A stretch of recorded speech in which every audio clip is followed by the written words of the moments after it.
All right. Hey, everybody. Super glad to be chatting with Stacy today to talk about growth metrics, marketing metrics, and all of the important things that you need to measure. So let's just start off with a little bit of an introduction. So Stacy Sussman is a fractional CRO, business strategist, sales and revenue expert of Reva Advisory. Stacy and her team provide scale-ups with strategic and tactical execution for companies that are at revenue stagnation point and are looking to grow to the next revenue inflection point. Our expertise lies in the intersection between executive vision and execution to influence and grow your bottom line. Can't That's wait, Stacy. talking about growth. Hi, Casey. How are you? Nice. Doing so great and super excited about today. Fabulous. Can't wait. Cool. Let's kind of set the stage a little bit. So, over the last 18 months, everybody has seen these seismic shifts in tech. Obviously, the big one in the room is AI. That has changed pretty much everything. We've also seen the startup funding landscape shift a lot. Don't need to belabor that point. Obviously, the pandemic, we've lived through that and it's changed how we work. And we've also experienced this kind of like major economic upheaval. So, overall, we're looking at a world where marketing, sales, growth looks different than it did before. And yet, at the same time, we see some really consistent data with startup failure rates being, 7 out of 10 or higher, depending on what you look at. And at the same time, this kind of mantra to measure what matters and, where focus goes, energy flows, all of that still holds true, which really brings us to why we're talking today, which is what actually matters. So we're going to be talking about the best marketing KPIs, the best growth KPIs, and all of that for 2024. And Stacy is an expert in this space. So really glad to be having this conversation. So I'll kind of kick us off with this really high level question. When I say measure what matters, what does that mean to you when you're working with your clients? Yeah. So I feel like, first of all, a lot of people just, don't know what they don't know. So super excited for the folks that are live or listening to the recording to hear what us two powerhouses have to say, because you're going to get a lot of nuggets out of this. There is a way to measure, create a strategic vision, and execute growth. I think of growth holistically across commercial teams. I think of it from marketing, sales, customer success, product, finance, and I think this all needs to kind of keep cycling through in this symbiotic motion. Obviously, there's economics of what's going on in the world, there's new technology, but there is a framework and a way to grow. And the plays from 5 years ago, 3 years ago, 10 years ago are broken. They're not working. If you're still running your plays and your playbooks from what that looks like, it's just not going to happen for you. And you still are going to not grow your revenue, or honestly, your revenue is declining. I'm having a lot of those conversations with clients where they're like, hey, we've been doing the same thing for 5 years, 20 years, 30 years, and we can't figure out why it's not growing. And then you look into their systems and their stack and their vision, and I just see cracks in so many different pieces. And I feel like that's one of my superpowers. And I imagine, Kinsey, that's one of yours too. Totally. Yeah. And I'm really excited to dig in a little bit more to when that's a situation, what do you recommend? But I think we'll get to that a little bit later.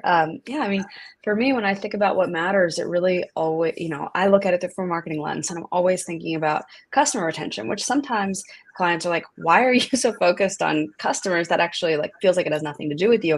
And I always say, it makes no sense to invest in building the top of your funnel if you're not investing in retaining those customers. It's just like building, a house on a shaky foundation, and you wouldn't do that. So I think that's it usually comes back to, starting with metrics around customer retention and then building from there into metrics around marketing, which is usually my purview.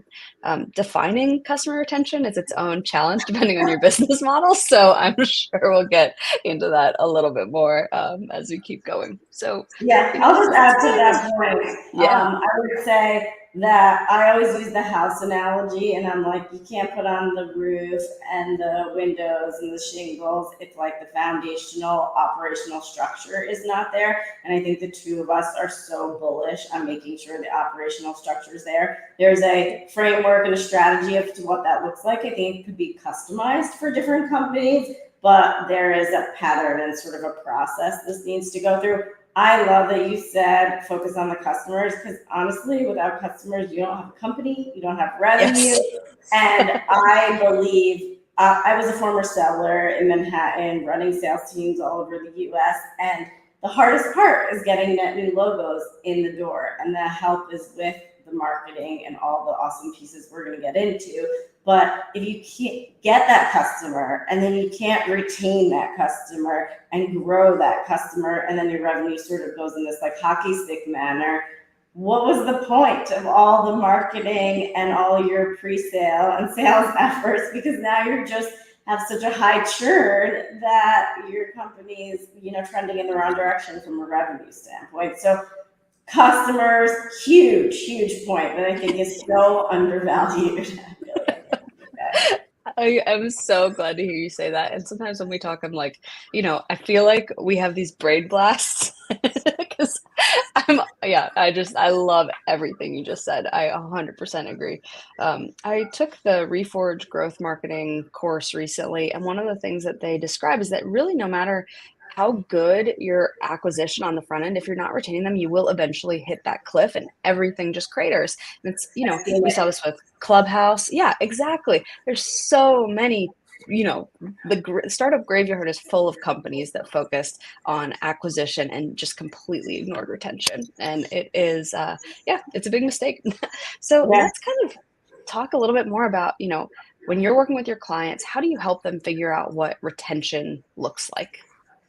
So I'm gonna go back like high level is I feel like a lot of people don't like to spend the time on the non-sexy things, which is what is the company trying to do? What are the goals of the company? What are the big KPIs, OKRs for this quarter, this year, just because we're in January, we're looking annually. I feel like the big mistake is they don't spend enough time figuring out what are those 1 to 3 bullets that the company's sort of going to hang out their hat on for the year. And then they're getting into a question like retention, and they're like, well, how does that ladder into the overall structure of where we're going as a company? And I usually deal with the C-suite and the founders, so I'm always privy to that conversation. Maybe lower levels aren't. But that executive vision and that strategy needs to go from the C-suite and the founders all the way down to your interns. Like everyone at the company needs to be like singing from the same song tree. So that when you say, hey, how are you thinking about retention? You're like, okay, how does the retention metrics and the calculation and what are our numbers going to look like sort of ladder into the larger revenue goal of we need to grow the company by an extra 5 million, 10 million, whatever kind of some of these are phantom numbers are. That is such a good call out. That is such a good call out because, sometimes I get into the weeds of like, let's define retention and think about how many times somebody logs in and how indicative that is of whether they're going to stick or churn or, all these kinds of nitty gritty type of data points, which are super valuable. But you're absolutely right. You can so easily get led down the primrose path of data of certain metrics and signals if you aren't super clear on what your company's overall goal is, and everybody's not thinking about that the same way, or at least kind of, it's thinking about, if product team has to be thinking about what that growth goal means for them, and marketing has to be thinking about what that growth goal means for them. So I love that call out. That is so 100% true. And it needs to be like revisited. It's like, set in stone, like in 2024, we're going to hang our hat on these 3 pillars. We're going to grow our revenue by 5 million. We're going to reduce our churn by 10%. And we want 100 net new logos, which is good for luck for you. And then we want to renew 300 of our clients in some sort of upsell, cross-sell, renewal capacity. So setting like finite numbers around that and calculations around that.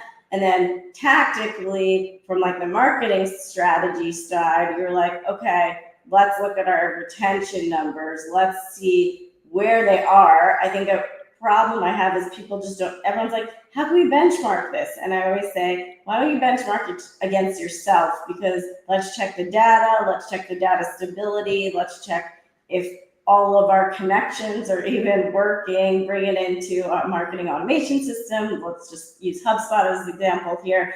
And then let's start trending this retention number over time. And as you know, Kinsey, things change, things get broken, there's sync errors, integration errors.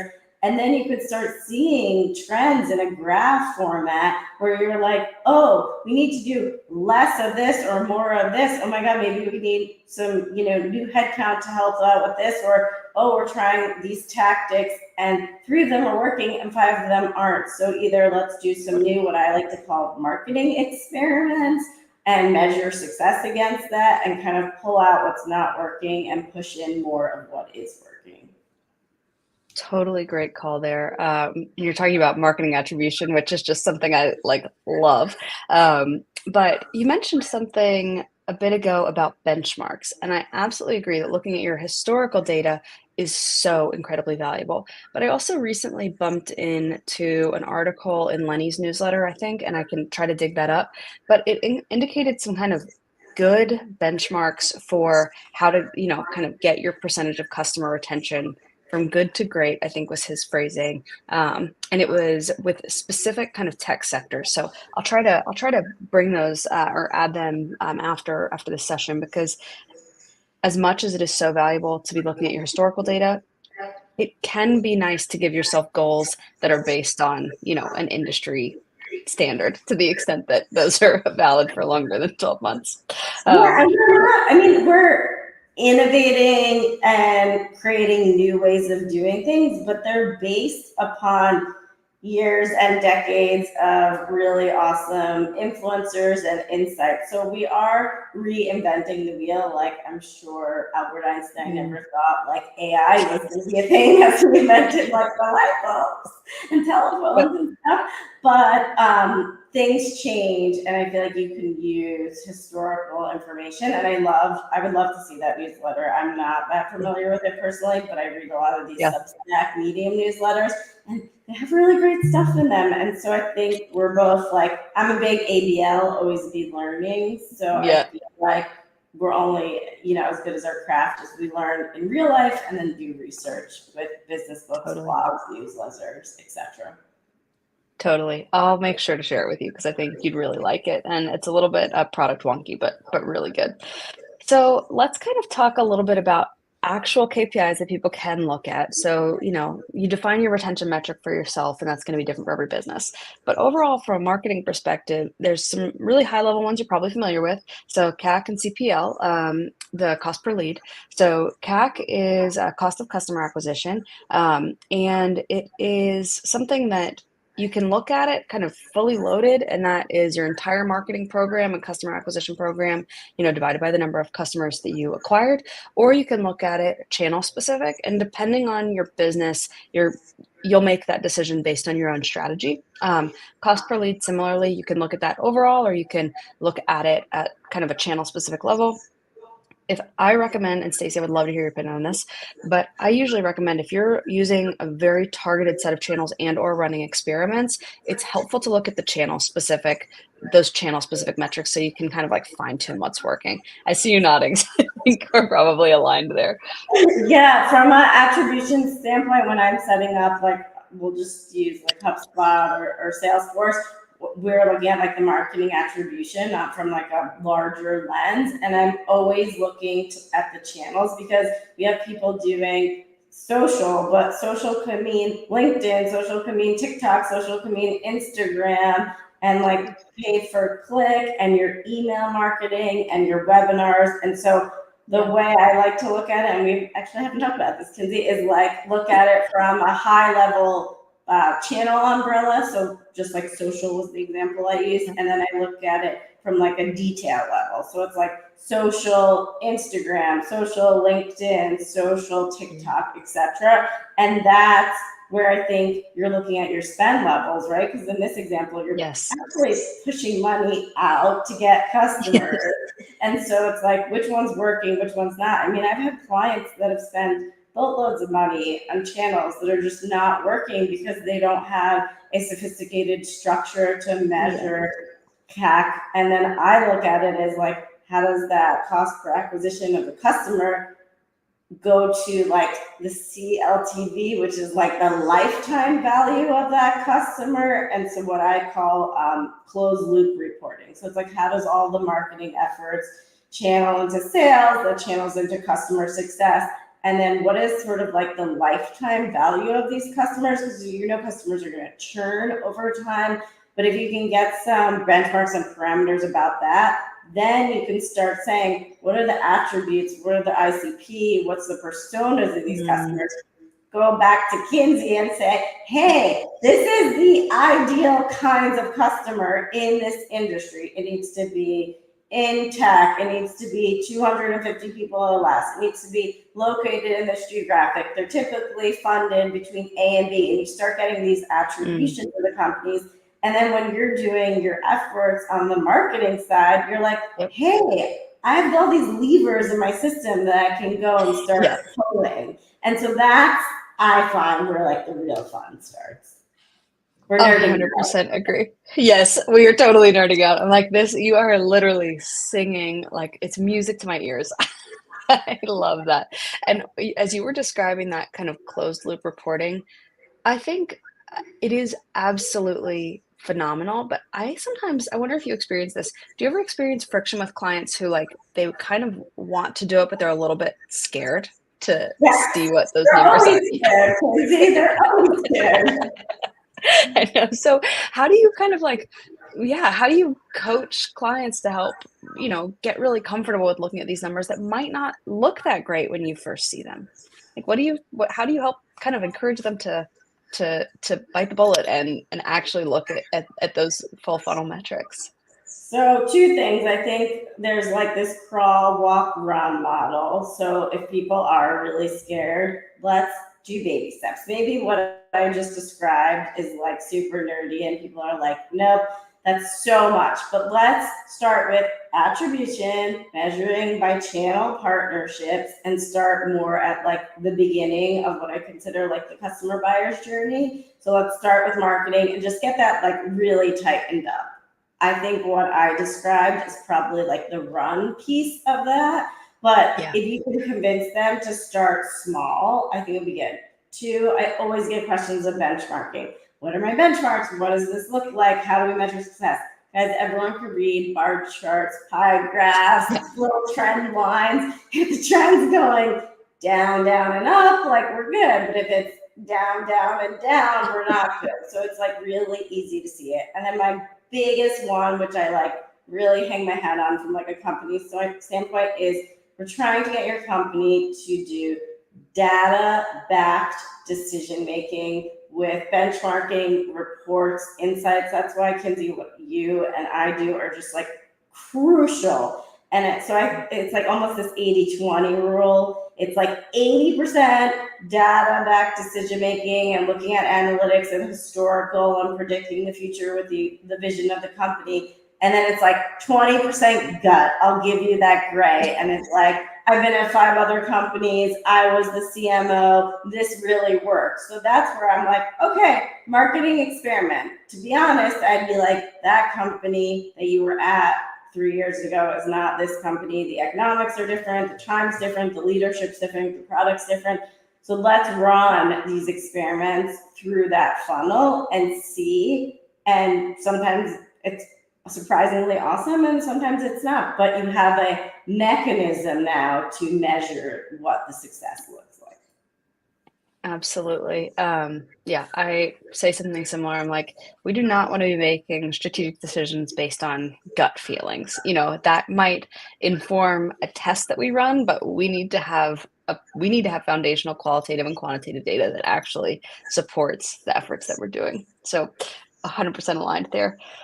So let's kind of dig a little bit more into that kind of detailed KPIs at each stage of that funnel or journey or flywheel, whatever framework somebody's using to think about the customer experience. So top of funnel, I usually recommend looking at a combination of visitor data and visibility data. So depending on your channel, that might look different. It might be, if you're leveraging SEO, that might be, organic visibility overall. If you're leveraging social, you might be trying to grow your audience, etc. I will say that at the top of the funnel, that's where I think you end up running the risk of vanity metrics the most.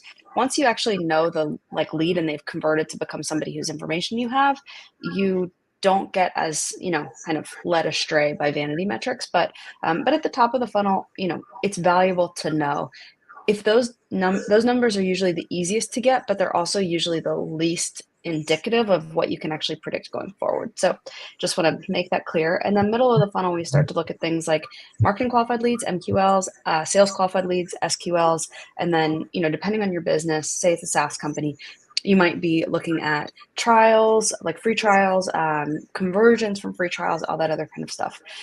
So, put a little pause here and just say, Stacy, do you have any other metrics that you recommend looking at the top of the funnel, or in the middle of the funnel that I didn't get to? No, I think you're looking at it right. And I'm looking here over at another screen. So we'll just keep going with the idea of like paid social campaigns. So tracking for metrics, we're looking at page views to lead conversions. And there's a whole definition around what that means. Yep. Leads to MQL conversions, MQLs, marketing qualified leads, for those that don't know the vernacular, to sales qualified leads to essentially deals, and then closed revenue. And so I look at it from a conversion standpoint, right? And I'll just kind of disagree a little bit here. I think of it as a conveyor belt versus a funnel, because I think in this new like revenue operations model, I think it's this consistent conveyor belt that goes around and around. I cannot do my work without you. You cannot do your work without me. I see companies that are doing their work without these functions working symbiotically and in unison,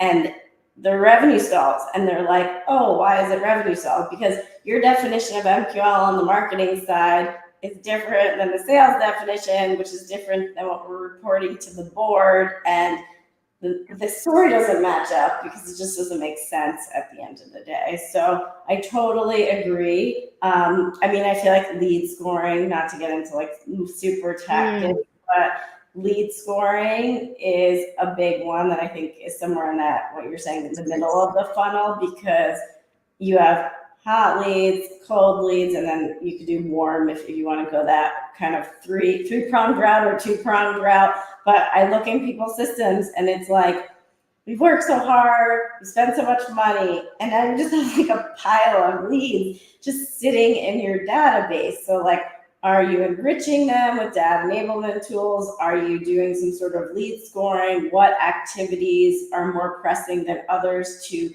score it and say, okay, now this is actually a qualified lead and we're going to pass it to sales, and sales is going to go now like chase that contact and that account.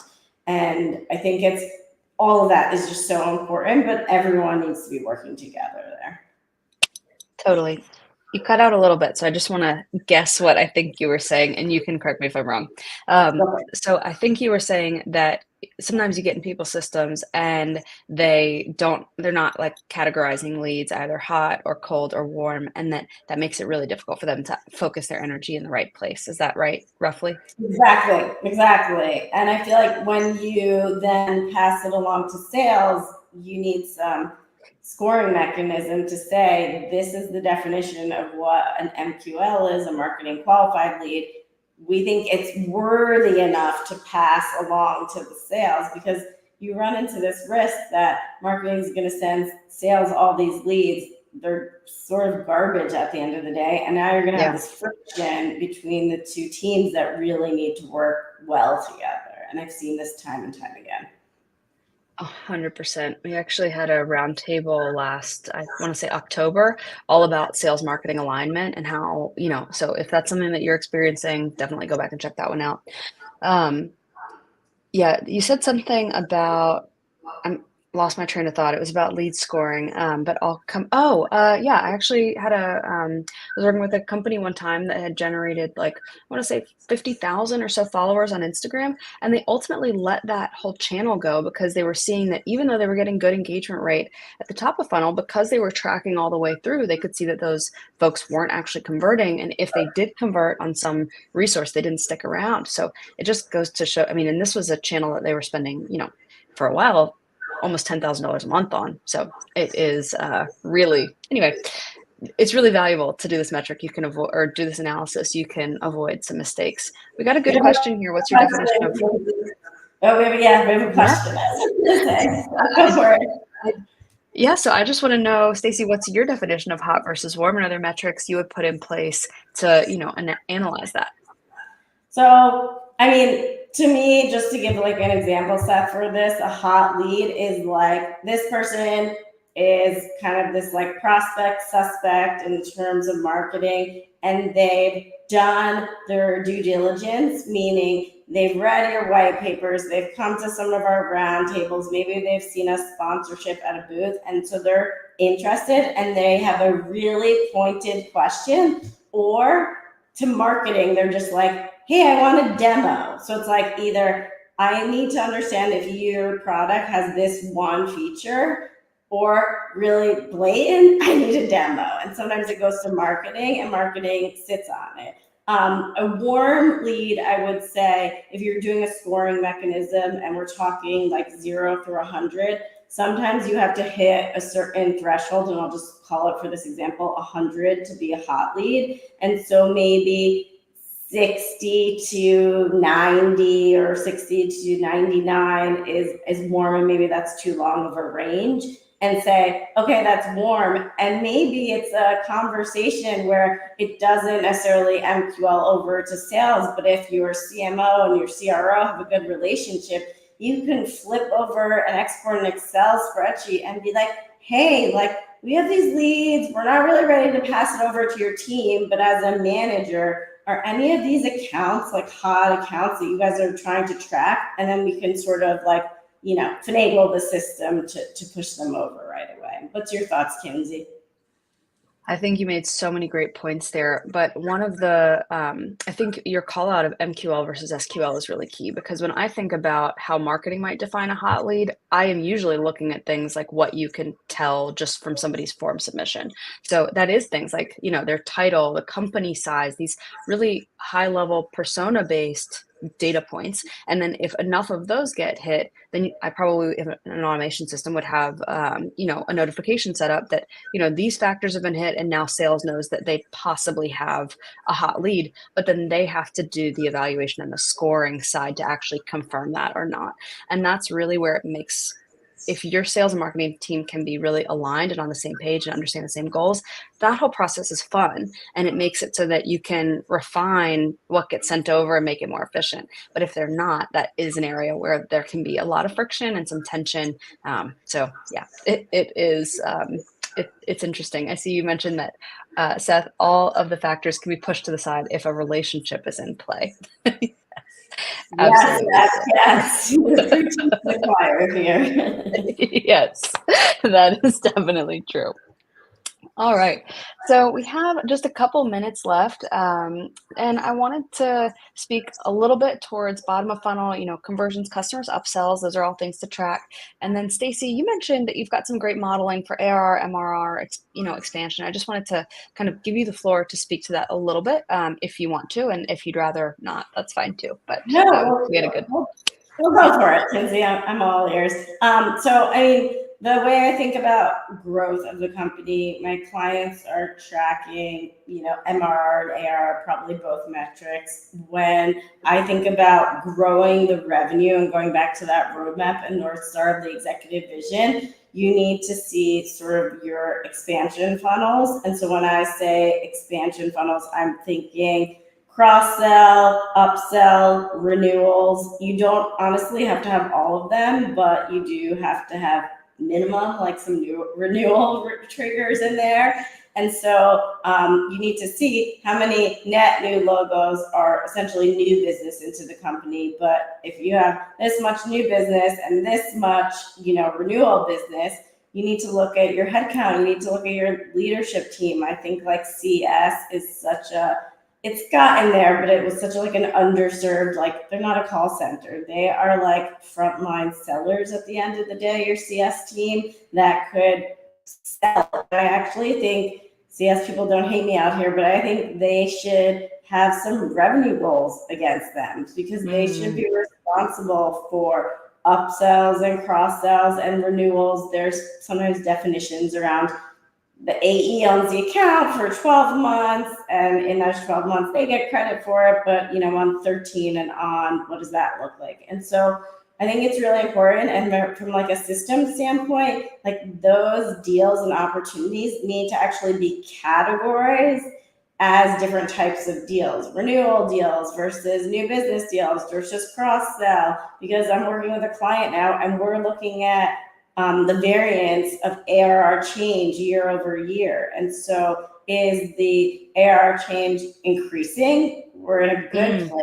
Or is the ARR change decreasing? So if the sales team is having a hard time bringing in net new logos, you have your awesome friends on the CS side that are taking those customers that already know you, love you, and have signed on to your MSAs and gone through all that legal nonsense. And how can you kind of increase what that relationship looks like? And that also symbiotically flows back to what I consider that conveyor belt, because there's probably products and features and enhancements you need to make to your roadmap from a product marketing standpoint to say, hey, if we added this new button or some AI integration into our product, which everyone's doing now, I can sell you my client book another, from a CS perspective, another like $3 million in revenue. Everyone wants $3 million. So it's like, yes, let's do that. And so that's where I always say this whole thing has to work together. And let's be honest, it doesn't for most companies. But I think with Kinsey and I and like this new wave of thinking, if we can educate more companies around what this looks like, they will understand it. They'll use the data. They'll get excited by it. And they can really easily see when it's trending in the right direction and when it's not trending in the right direction. Totally. That I love that call out. And there is such a, one of the questions that I get all the time is, how do I hold my marketing team accountable? My sales team feels like they're getting junk leads, and every department has that question. And personally, I feel like it makes it a lot easier if you can get on the same page about, key metrics that you own. It takes some of that emotion out of it. And also, if you're in constant communication about your numbers, it also builds that relationship so that you can figure out where you're maybe measuring the wrong thing. So totally love that. I see, Seth, you mentioned that if you go to a CS for a problem, you simply want it fixed, and the revenue numbers should be on the account manager. Contrarian opinion. I kind of agree more with Stacy, but I hear you totally. And I agree with you that it sometimes is, if customer success's job is to make that client happy and make them stick, then there is absolutely a case to be made to look at upsells and cross sells for CS, and not so much, overall, high level new revenue. But anyway, it's a really good point. Stacy, do you have anything to add there?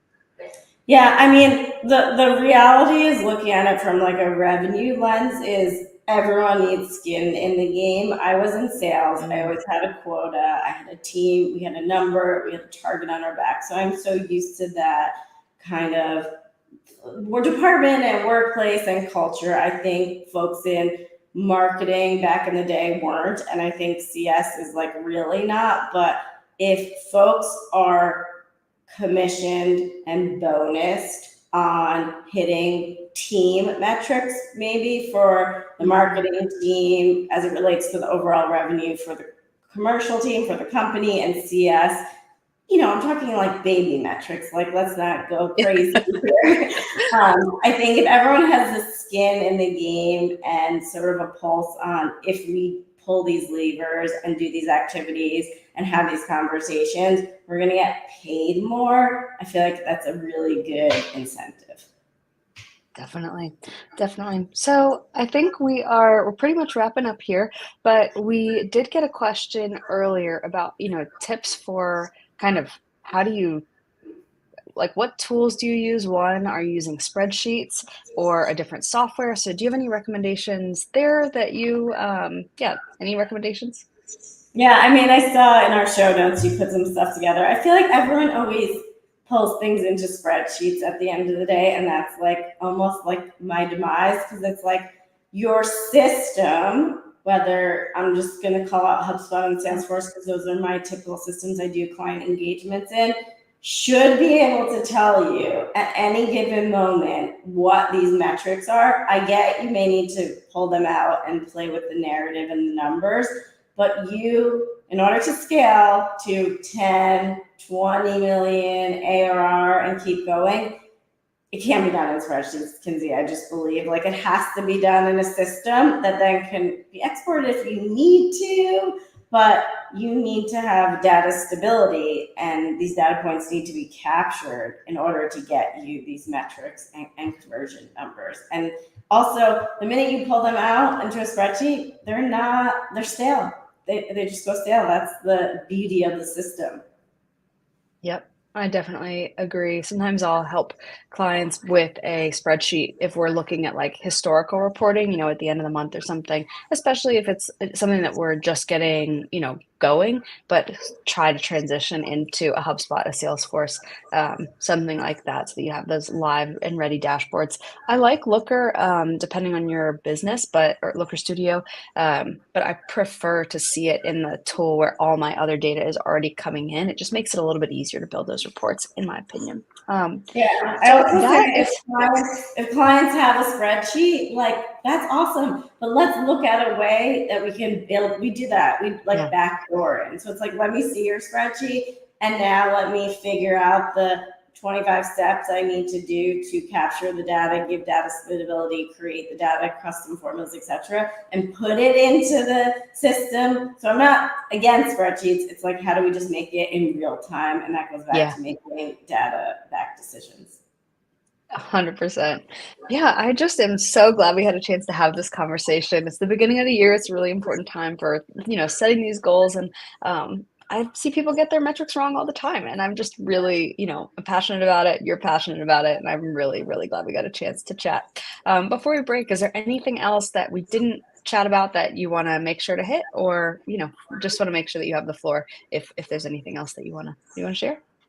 No, I mean, I think this is really like what we're talking about is like a new wave of thinking, and there's still education that needs to go around for this. I work with SaaS and tech companies, but I also work with what I call legacy disruptors, which are companies that have been in these industries, legal, manufacturing, construction, that can actually really benefit from the frameworks of SaaS modeling. And I've been finding a lot of success when you bring in just like the crawl walk part of that into these companies. And so I think even if you think, oh, we can never do that for your company, it's not true. And you just have to be open-minded here. And so glad to have this conversation. You guys can follow me, Stacey Sussman, on LinkedIn, and Kinsey and I are so passionate about it, and it's such an important topic. Absolutely. Thank you so much, Stacey, for your time. And Seth, I just want to say thanks again for your great, great questions. And yeah, hopefully we will, if you have any other questions, feel free to reach out to Stacey or I. We would love to keep talking about this. But if not, then thank you so much for sharing your time with us and letting us have this fun chat about growth metrics and how to achieve your goals in 2024. Thanks, Have a y'all. good day. Bye. Bye.